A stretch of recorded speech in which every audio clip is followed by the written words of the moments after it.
জয় গোপাল সবাইকে। আশা করি সবাই খুব ভালো আছো। আজ সকালবেলা গাছগুলোকে দেখতে চলে এলাম। রোজ সকালের আমার একটাই কাজ, এসে দেখা গাছগুলো কতটা বেড়েছে, কি হয়েছে।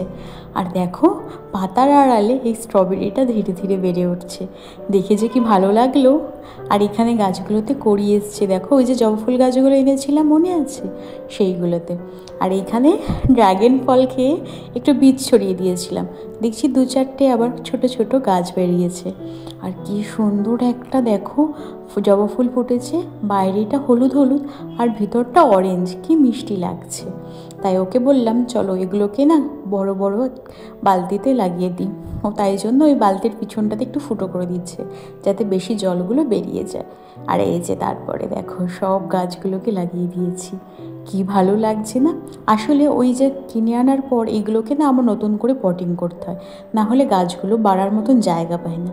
আম গাছটাতে একটু বড় একটা বালতি নিয়েছি, যাতে আম গাছটা ভালোভাবে ছড়িয়ে হতে পারে। আর এই যে তারপরে পুজো দিতে চলে এসেছি।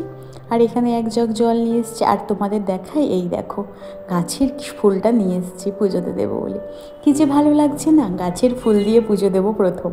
আসলে কি বলো তো, যে কোনো জিনিস নিজে হাতে তৈরি করে সেটা ঠাকুরের কাছে দিতে খুব ভালো লাগে। আর এই দেখো আজকে আমার সাথে পুজো দিতে এসছে ভিয়ান। ভিয়ানকে তো তোমরা চেনো, আগেও বলেছি। ভিয়ান হচ্ছে আমার দাদাভাই দিদিভাইয়ের ছেলে, আমার যা আর ভাসুর তাদের ছেলে। তো এই যে ভিয়ান, ও খুব ভালোবাসে আমার ভিডিও দেখতে। আর আজকে আমার সাথে সাথে পুজোও দেবে, ওর খুব ইচ্ছে পুজো দেওয়াতে। আসলে কি বলো তো, বাচ্চাদেরকে না ছোটো থেকে এই সমস্ত জিনিস শেখাতে হয়, তাহলে ওরা ধীরে ধীরে বুঝতে পারে আমাদের সংস্কৃতি, পুজোর নিয়মকানুন সব কিছু। আর আমি পুজো দিই যখন ও টুকটুক করে দেখে, আর আজকে আমাকে বলছে আমিও দেবো তোমার সাথে পুজো। আমি বলছি হ্যাঁ দাও। তাই জন্য ওকে একটু হাত ধরে ধরে টুকুর টুকুর করে শিখিয়ে দিই। আগে আমি ঠাকুরগুলোকে পরিষ্কার করে স্নান করিয়ে নিচ্ছি, আর তারপরে বাকি সব কাজগুলো করব। এই যে দেখো, এইখানে সমস্ত ঠাকুর পরিষ্কার করে নেওয়ার পরে তারপরে আমি বাকি কাজ আগাবো। আর এই যে আমাদের রাধাকৃষ্ণকেও পরিষ্কার করে সুন্দর করে মুছে নিচ্ছি। আমাদের ঘরে যেহেতু অনেক ঠাকুর, তাই একটু সময় লাগে সব পুজোর কাজ কমপ্লিট করে উঠতে। আর এই যে দেখো তো ছোট্ট আমাদের গণেশ, আর এখানে রয়েছে বাবা লোকনাথ।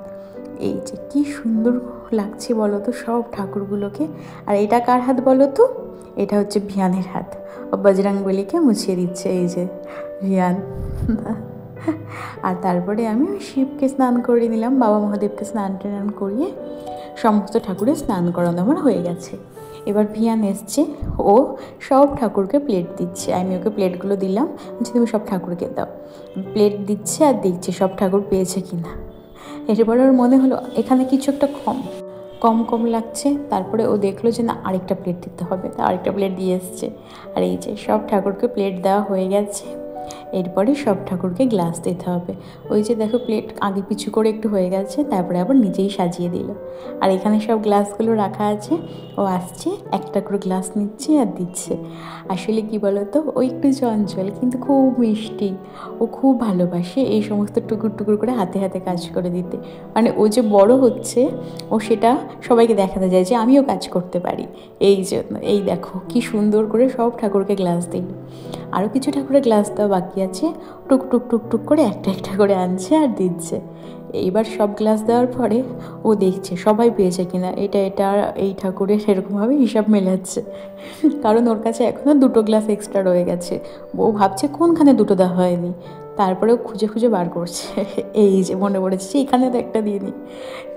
বেশ ভালো লাগে জানো তো ওর সাথে সময় কাটাতে। এই যে গ্লাস দিল, তারপরে ওর কাছে আরেকটা গ্লাস এক্সট্রা রয়েছে। আসলে প্রত্যেক থালার সাথে একটা করে গ্লাসের সেট। এই গ্লাসটা কোথায় হবে ভাবতে ভাবতে ও তারপরে মনে পড়লো, আরে এখানে ফাঁকা ছিল, হ্যাঁ। এইবারও খুশি যে সমস্ত থালা গ্লাস দেওয়া হয়ে গেছে। আর এরপরে চন্দন বাটতে লেগে গেছে খুব মন দিয়ে। এই যে ছোটোবেলায় চন্দন বাটা এই সমস্ত কাজকর্মগুলো আমিও খুব করেছি, মায়ের সাথে দিদার সাথে বসে বসে।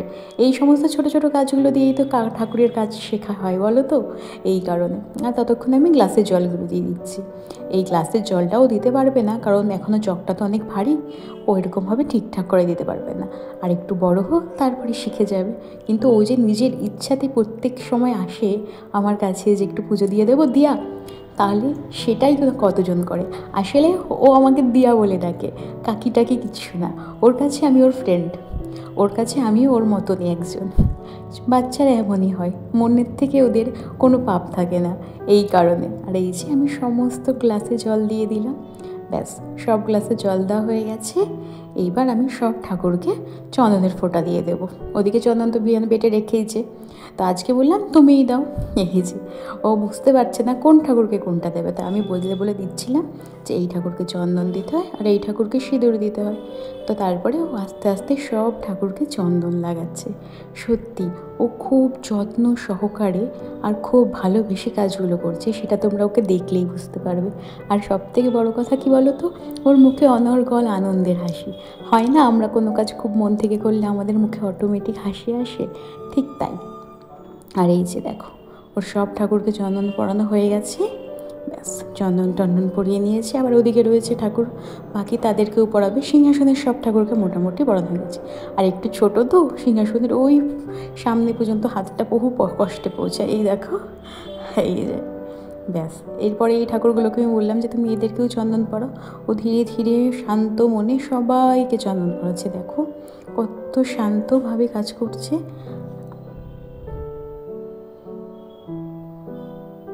এই যে সবাইকে পরানো হয়ে গেছে। এবার বজরংবলীকে তো কমলা রঙের সিঁদুর পরাতে হয়, উনি তো ওটা খুব ভালোবাসেন। ও বজরংবলীকে তাই কমলা সিঁদুর পরাচ্ছে। আর তারপরে কি বলে কি, দিয়া তাহলে আমি একটু পড়ি। বলছি হ্যাঁ পড়ো। আর এই যে দেখো তারপরে ও নিজে বললো, এই যে পড়ে নিয়েছে, কি মিষ্টি লাগছে দেখো। হ্যাঁ, এরপরে আমি ঠাকুরের সাজানোর কাজটা করে দিই। ঠাকুরকে বেলপাতা ফুল দিয়ে পুরো সিংহাসনটা সাজানো। বলছে দিয়ে আমি দেবো, আমার ততক্ষণে দেওয়া হয়ে গেছে। আমি বলছি আজকে তো আমি দিয়ে দিলাম, পরের দিন তুমি দিও। আর এই যে সেই গাছের ফুলটা, সেটা এটাকেও দিয়ে দিলাম। আর এই যে দেখো সব ঠাকুরকে কম বেশি ফুল দিয়ে সাজানো হয়ে গেছে। ব্যাস আমার সিংহাসনে সাজানো গোছানোর কাজ কমপ্লিট। আর আজকে আমাকে কিন্তু ভিয়ান একটু ভিডিওর শর্ট নিতেও হেল্প করেছে। এই যে এটা ওর হাতের, তাই জন্য দেখছো ক্যামেরাটা নড়ছে। আসলে ছোট মানুষ তো ক্যামেরা অত সুন্দর করে গুছিয়ে ধরতে পারে না, তবু অনেক সুন্দর করে চেষ্টা করে। এই যে সব ঠাকুরকে ফুল দেওয়া হয়ে গেছে, ব্যাস এইবার ভিয়ান দিচ্ছে প্রসাদ। আমি ওকে বললাম প্রত্যেক ঠাকুরকে দুটো দুটো করে নকুনদানা দেবে। এবার কারোর পাতে 3টে পড়ে যাচ্ছে, ও আবার একটা তুলে নিচ্ছে। আসলে ও তো এত গুছিয়ে দিতে পারে না, কিন্তু ধীরে ধীরে সব শিখে যাবে চেষ্টা করতে করতে। আর এই যে নকুনদানা দেওয়া হয়ে গেছে, ব্যাস এইবার সব, এই দেখো আবার একটা ফেলে দিয়েছে। এইভাবেই দুষ্টু মিষ্টির মধ্যে শিখে যাবে সব বাচ্চারাই। ব্যাস এই যে আমার পুজোর সমস্ত কিছু কমপ্লিট। এবার আমি আরতিটা করে নিই।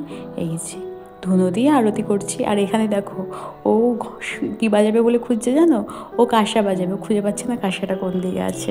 এই যে দেখো এইবারও কাঁসাটা বাজাচ্ছে মন দিয়ে, ওর খুব ভালোবাসে জানো তো। এই দেখো আবার দেখছে কেউ আসছে নাকি আশেপাশে, আর এই যে হাতে টুং টুং করে কাঁসা বাজাচ্ছে। আমরাও ছোটোবেলায় না এই সমস্ত কাজ করতে খুব ভালোবাসতাম। ওর ছোটোবেলাটা দেখলে না নিজের ছোটোবেলার কথাগুলো মনে পড়ে যায়, যে এইভাবেই তো আমরাও শিখেছিলাম। এই যে কাঁসাটাও বাজাচ্ছে, ও না ঠিক কাঁসার ওই ফিতেটা ধরতে পারছে না। তারপরে আমি ওকে ঠিক করে কাঁসাটাকে ধরিয়ে দিলাম, যে দুটো সুতো একসাথে করে। এইবার দেখো কাঁসা বাজাচ্ছে।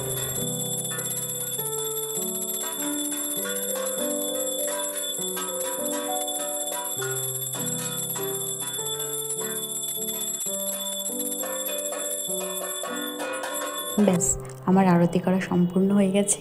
এবার আমি ঠাকুর প্রণাম করে নিলাম।